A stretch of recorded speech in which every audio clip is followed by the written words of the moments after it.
லலிதா ராமானுஜாச்சாரி அம்மா பாடுறா, உண்ணும் உணவும் பருகிடும் நீரும் உணவோ பருகிடும் நீரும் உணர்வனையோ ஞானானந்தம் கல்யாவையும் குருவே நிறைவாய்கின்றது ஞானானந்தம் என்னிடத்தில் எழுந்தெடும் ஞானானந்தம். சுவாமியோட கிருப்பையால நாம ருச்சி வந்ததுக்கு அப்புறம் சாப்பிட உட்காண்டா செல்போனை பார்த்துட்டோ டிவி பார்த்துட்டோ அரட்டை அடிச்சுட்டோ சாப்பிட தோண மாட்டேங்கிறதான். அந்த மாதிரி பக்தாளுக்கு சாப்பாடை பார்த்தா சுவாமியோட கருணை ஞாபகம் வருது. உண்ணும் உணவும் பருகிடும் நீரும் என் உணர்வு அனைத்தும் ஞானானந்தம். அப்புறம் என்ன, உலகத்துல அப்படி பலவேறு ஜனங்களை பாக்குறேனே, இத்தனையும் அவரா தெரியறது. ஊனுடல் யாவையும், இதுக்கு எல்லாரையும் கோக்கற கயராக ஊடுருவி நிறைவாய் நின்றது ஞானானந்தம் என்றும் என் நெஞ்சத்தின் உட்குரலாய் எழுந்திடும் நாதம் ஞானானந்தம். நாமாஜி சொல்லுவார், மனசு அமைதியா இருக்கும்போது உள்ளேந்து சுவாமி குரல் கேட்கும், உள்ளேந்து உத்தரவு கொடுப்பாரு. அசரீரிங்கிறது எங்க வந்தோ கேட்கறது இல்ல, உள்ளேந்து கேட்கும். சரீரத்துக்குள்ளேந்து அசரீரி கேட்கும். மனசு எந்த அளவுக்கு வேண்டாத விஷயங்கள்ல இருந்து விலகி இருக்கோ உள்ள உட்குரல் கேட்குங்கிற. அப்ப அந்த நிலைமை வந்துட்டவா வம்பு பேச மாட்டா.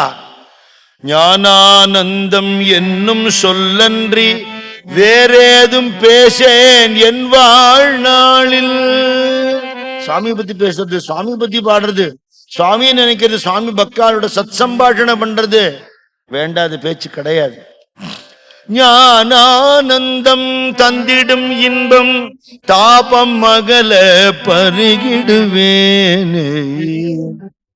ஞானானந்தமே எந்தனை யாழும் நற்குருநாதல் என்றுணர்ந்தேனே. நாமத்தை சொல்லி எந்த நிலையை அடையலாம்னு ஏகப்பட்ட பேர் காட்டியிருக்கா. மங்காநல்லூர்ல சிவவிடுவியல் உடையார்னு இருந்தார், பெரிய பக்தர். அவரோட பிள்ளை அருள்சேகர் ஐயா அவர்கள் என்கிட்ட பேசும்போது சொன்னார், நாமா சொல்லி ஜீவன் முக்தாள் ஆகலாம்னு நிறைய படிச்சிருக்கோம். கண்ணு முன்னாடி நான் பார்த்த 2 பேர் பப்பா ராமதாஸ் சுவாமி, யோகிராம் சுரத்குமார் மகாராஜினார். நாமா சொல்லி எப்பேற்பட்ட நிலையை அடையலாம் அப்படிங்கிற வழியை காட்டி அதுல நின்று அனுகிரகம் பண்ணினவா. சத்தியம் தானே. Yogiram Surathkumar is this not this beggar's name, it is my father's நேம்ங்கிறார். தன்னையே கொடுக்கறதுங்கிறது, தன் நாமத்தையே குருவுக்கு கொடுத்துட்டார், தன் உடம்பையே குருவுக்கு கொடுத்துட்டார், தான் இல்லாமல் பண்ணினுட்டார். அப்படி பகவத் தரிசனம் வேணும்னு நினைக்கிறவாளுக்கு நீ எவ்வளவுதான் தெரிஞ்சுட்டு இருந்தாலும், ஆய கலைகள் 64 கற்றுணர்ந்து வல்லவர்களா இருந்தா கூட குரு கிருபை இல்லாமல் அனுபவம் வராது. பன்னரும் வேதங்கள் படித்து உணர்ந்தாலும் முன்னருள் இல்லாவிட்டால் ஒன்றுக்கும் உறவாதுன்னு ஊத்துக்காடு மகாகவி. அதனால திருவருளை வேண்டுவோர் குருவருளையே நாட வேண்டும்னு சொல்லிட்டார். பகவான் தான் மனுஷ ரூபத்துல ஒரு பிரம்ம ஞானியா வந்திருக்கார். அதனால எந்த ஞானி இடத்துல எந்த பற்றில்லாத ஒரு மகாபுருஷன்ட்ட உன் மனசு லயிக்கிறதோ அவர் உன்னுடைய குருநாதர். பாக்கி இருக்கிற எல்லா மகான்களுமே அவருடைய நாம ரூப பேதங்களை தவிர வேறையே இல்லை அப்படிங்கிற தெளிவோட அந்த குருநாதனை சரணாகதி பண்ணிட்டா. ஒரு உதாரணம் கொடுக்கிறார். குழந்தைக்கு சரீர சம்பந்தம் பிறந்ததுலேருந்து இருக்கிற உறவு யாருன்னா தொப்புள் கொடி உறவு அம்மா தான். அம்மாவுடைய வயிற்றுல இருந்து அம்மாவுடைய அரவணைப்புல வளர்ந்து அம்மாவோட பாலை குடிச்சு அம்மாவோட புடவை தழுப்புல படுத்துட்டு இப்படியே தான் குழந்தை வளர்றது. அப்புறம் அந்த அம்மா இது பார் அப்பா அப்படின்னு அப்பாவை காட்டுறாங்கிறாரு, உதாரணம் கொடுக்குறாரு. இதுல அம்மாவும் அப்பாவுமா இருக்கிறவா குருவும் பகவானும். பகவானு இன்னார்னு உணர்த்தக்கூடியவர் குருநாதர்னு சொல்றார். இந்த குருநாதருக்கு நமக்கும் ஒரு குழந்தைக்கு அம்மாவுக்கும் சரீர சம்பந்தம் இருக்கு, இது ஆத்ம சம்பந்தம். அதனால்தான் எந்த மகானையும் வழிபட்டுன்னு எப்படியும் ஆசிரியக்கிறவா கூட பிற்பாடு அவளுக்கு உண்டான குருவை பார்த்த உடனே அப்படியே அங்க சரண்டர் ஆறுத நிறைய மகான்கள் சரித்திரம் இருக்கு.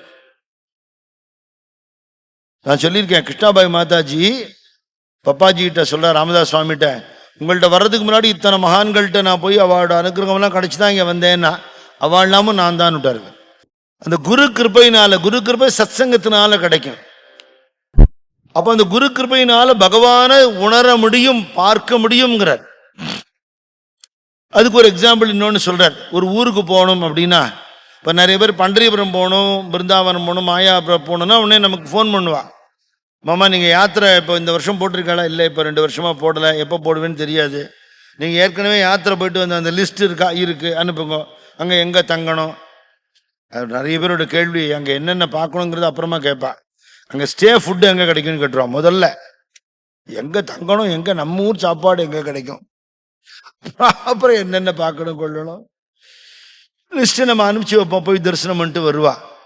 அப்போ ஒரு ஊருக்கு போறதுக்கே ஒருத்தருடைய ஏற்கனவே போனவாளோட ஒரு தயவு, அவளோட கைடன்ஸ் நமக்கு தேவைப்படும் பொழுது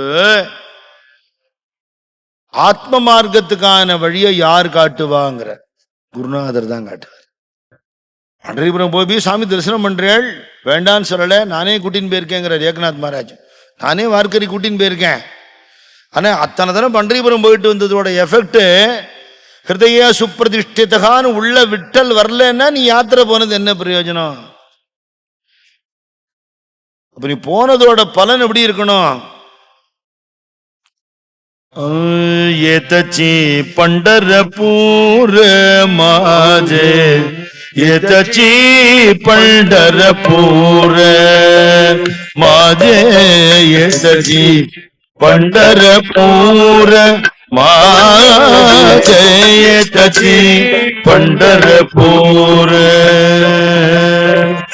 भक्ति भीमा तीर भाव कुंडलिक, भक्ति भीमा तीर भाव कुंडलिक, कसामणावा दूर, कसामणावा दूर, आजे यदि पंढरपूर माजे, ஏதச்சி பண்டரபூர். அங்க பீமா நதி சந்திரபாகா அப்படி பிரவாகமா ஓடுறதோ அப்படி பக்தி பெருக்கெடுத்து ஓடணும்.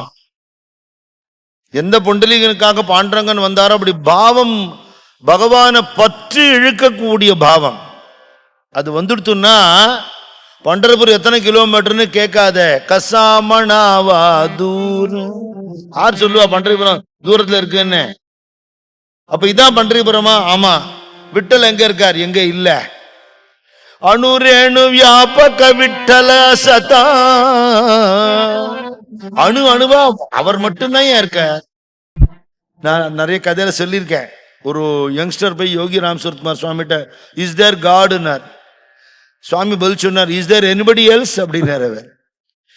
அவர் மட்டும்தானே இருக்கார். நம்ம சுவாமி சொன்ன பதிலும் இருக்கு.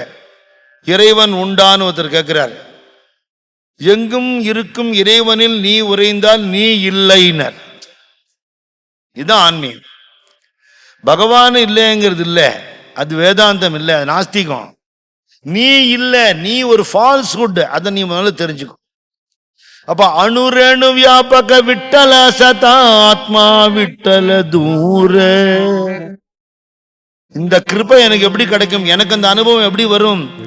ஏகா ஜனார்தனி நிஜ குரு பஜனி நாஹி மணாவாது.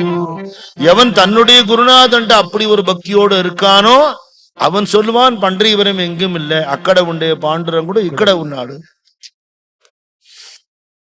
இத சுவாமிய பாடி பாடி பாடி அவருடைய அருள் அனுபவம் கிடைச்சு தனக்கு கிடைச்சத பூரா இந்த பாட்டுகளையும் எழுதி பஜனையும் பண்ணி பிரவச்சனமும் பண்ணி இன்னைக்கு இதுக்கு ஒரு கான்கிரீட் ப்ரூஃபாக தென்னாங்கூர் பிரம்மாண்டமா நிற்கிறது நாம பார்க்கிறோம் இல்லையா? இந்த குரு கிருபை என்ன பண்ணும்னா என்ன பண்ணாதுங்கிறது தான் பதில். அப்படி பகவான் அடையறதுக்கான வழியை யார் காட்டுவா? குருநாதர் தான் காட்டுவா.